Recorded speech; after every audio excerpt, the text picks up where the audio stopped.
Welcome, friends.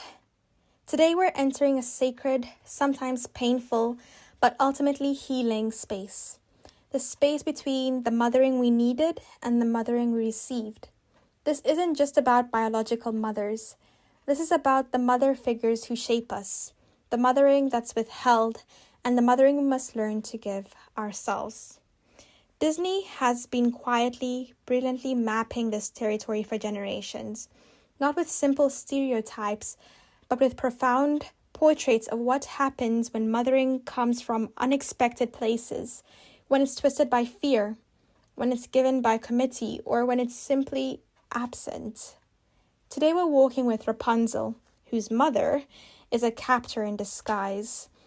And we're walking with Princess Aurora, who was mothered by three fairies who each represent a different face of love. Snow White, whose stepmother's jealousy becomes a poison apple. Andy, whose loving mother still becomes the architect of his leaving. And Merida, whose mother loves her deeply but doesn't understand her.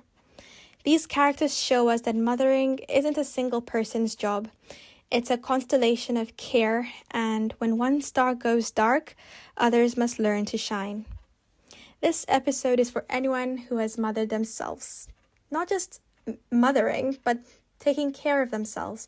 For anyone who has been mothered by nature, by arts, by friends, by spirit. For anyone breaking cycles. For anyone learning that family isn't always blood and love isn't always pretty. Let's begin where mothering is most distorted, in a tower built on lies. We begin in a tower hidden deep in the woods, where a young woman with magic hair sings about floating lights and a world she's never seen.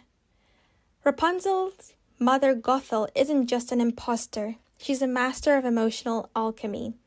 She takes Rapunzel's deepest need, to be loved, to belong, and twists it into a cage. Mother knows best, she sings, turning protection into possession, guidance into gaslighting, and love into leverage. This is the mother wound of conditional worth. Rapunzel's value to Gothel isn't in who she is, but in what she provides: youth, beauty, and immortality. Her hair is both her power and her prison. Gothel doesn't see a daughter, she sees a fountain of youth with a voice. Rapunzel teaches us that the first step in healing is recognizing the disguised captivity. It's understanding that love shouldn't shrink your world, it should expand it. Love shouldn't make you fear your own light, it should help you shine. But Rapunzel's healing isn't just about escape, it's about reclaiming narrative. When she cuts her hair, that source of value, she's saying, my worth isn't in what I give you, my worth is in who I am. And when she finds her birth parents, it's not a fairy tale fix, it's a reclamation of origin, a remembering of where she came from before the story was stolen.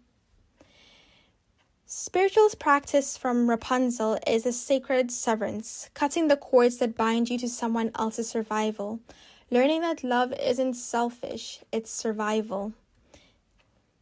But what if the mother wound isn't about a bad mother, but about a committee of mothers, each loving in their own limited way? Now to a cottage in the woods, where a princess named Aurora is being raised by three fairies who've never raised a child.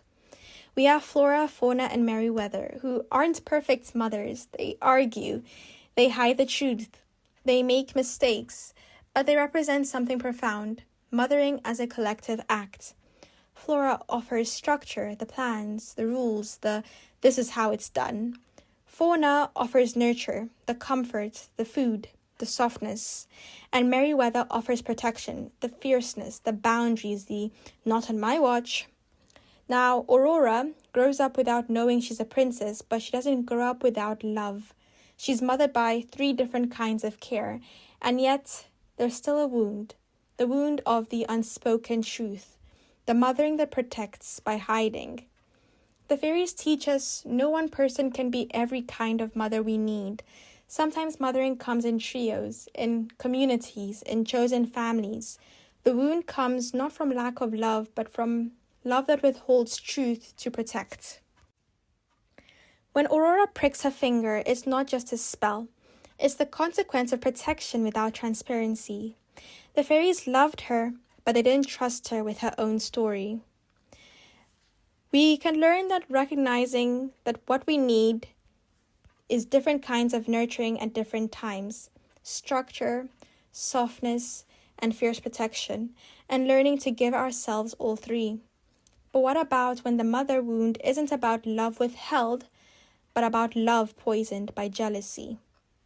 Now, to a castle with a magic mirror, where a queen asks the most dangerous question a mother figure can ask: who is the fairest of them all? The evil queen isn't Snow White's biological mother. She's her stepmother, a woman who should have been a guardian but becomes a jealous god. Her love isn't just a conditional, it's competitive. Her worth depends on being the most beautiful. And when Snow White threatens that, she becomes not a mother, but a murderer. This is the mother wound of being seen as a threat.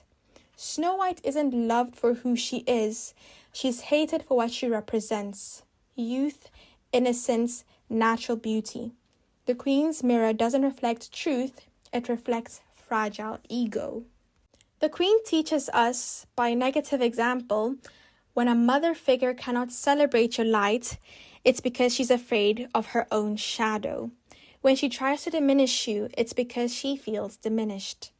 Snow White's healing comes not from confronting the queen, but from finding other sources of mothering: the forest animals, the dwarfs, her own gentle spirit. She learns that mothering can come from community, from nature, from her own capacity to care for others. Finding mirrors that reflect your own true worth. Leaving the castle of comparison to the forest of belonging, and understanding that another woman's beauty doesn't diminish your own.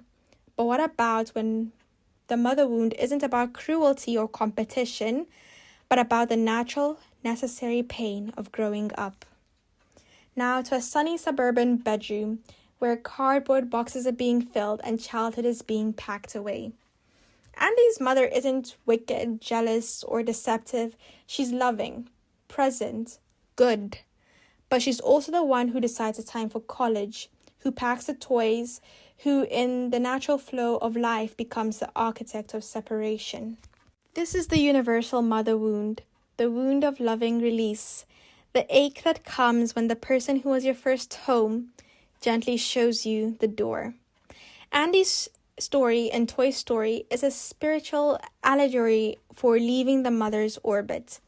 His toys represent childhood, safety, dependency. Letting them go is letting go of the version of himself that belonged entirely to his mother's world. Andy teaches us that some mothers' wounds aren't traumas, they are rites of passage. They are painful, beautiful process of becoming your own person.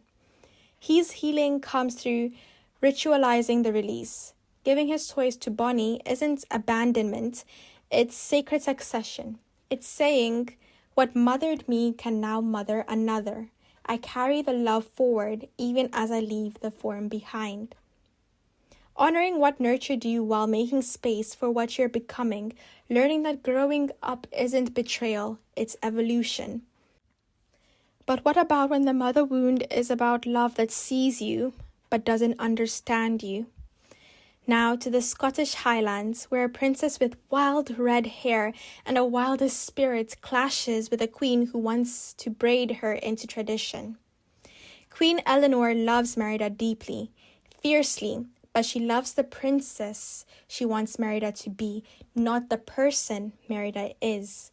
She sees her daughter's wildness as something to be tamed, her independence as rebellion, her spirit as a problem to be solved. This is the mother wound of misunderstood love. Elinor isn't cruel. She's culturally conditioned. She believes she's preparing Merida for her role, protecting her, giving her the tools to survive. But in doing so, she's asking Merida to surrender her soul. Merida's famous line, "I'll be shooting from my own hand," isn't just about marriage. It's about self-determination. It's about claiming the right to author her own life. Merida teaches us that healing sometimes means Loving your mother while changing the relationship. It means saying, I love you, but I cannot live the life you imagined for me. The transformation happens when Elinor becomes a bear, when she's forced into Merida's world of wildness, instinct, and survival. Only then does she truly see her daughter, not as a princess to be polished, but as a warrior to be respected. Spiritual practice from Merida is the reclaiming of your own hand, defining yourself beyond others' expectations, loving your family while choosing your own path. So how do we heal when mothering comes in broken pieces? We practice compound mothering, gathering the fragments and creating something whole. From Rapunzel, the courage to cut cords that bind you to someone else's story. From the three fairies, the wisdom to gather a council, to find structure, nurture, and protection in different places, the different people, different parts of yourself. From Snow White, the discernment to leave poisoned mirrors and find reflections that show your true worth. From Andy, the grace to honor release as an act of love, not abandonment. And from Merida, the strength to shoot for your own hand, to define your life even when it disappoints others.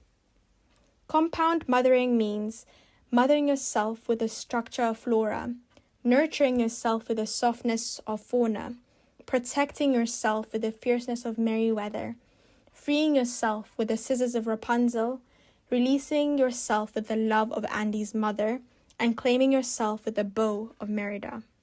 It's understanding that you are your own primary mother now, and you can gather other mothers around you in friends, mentors, nature, spirits, and art. Healing the mother wound isn't just personal, it's ancestral. It's breaking chains that may have lasted generations. Rapunzel breaks the cycle of captivity by choosing freedom. Snow White breaks the cycle of jealousy by choosing kindness. Merida breaks the cycle of expectation by choosing authenticity. And Andy breaks the cycle of clinging by choosing growth. But here's the spiritual truth that Disney reveals. You don't need a perfect mother to become a healing ancestor. You become a healing ancestor by mothering yourself with the love you deserved, changing the pattern in your own life, offering the mothering you needed to others, and creating a new legacy. This is the sacred rebellion of becoming the mother your lineage needed, not through perfection, but through presence, not through getting it all right, but through getting it real. We began with a question: what does Disney teach us about mothering ourselves? Rapunzel teaches us to cut the hair that others call our worth. The three fairies teach us that mothering can be a chorus, not a solo. Snow White teaches us to leave the poisoned mirror for the honest forest. Andy teaches us that loving release is its own kind of love. And Merida teaches us to shoot for our own hand, our own heart, our own life. The mother wound may be a hollow space, but it's also a sacred vessel. A vessel you get to fill with your own love, your own wisdom, your own becoming. You don't heal by finding a perfect mother. You heal by becoming the mother you needed. To yourself, to your inner child, to your lineage, to the world. So today I invite you to one small act of compound mothering. Give yourself one moment of Flora's structure, Fauna's nurture, Merryweather's protection. Cut one cord. Leave one poisoned mirror. Release with love. Claim your own hand. You are both the child who needs love and the mother who can give it. The princess in the tower and the fairy with the wand. The daughter and the ancestor. Thank you for listening. May you mother yourself with wild, tender, courageous love today.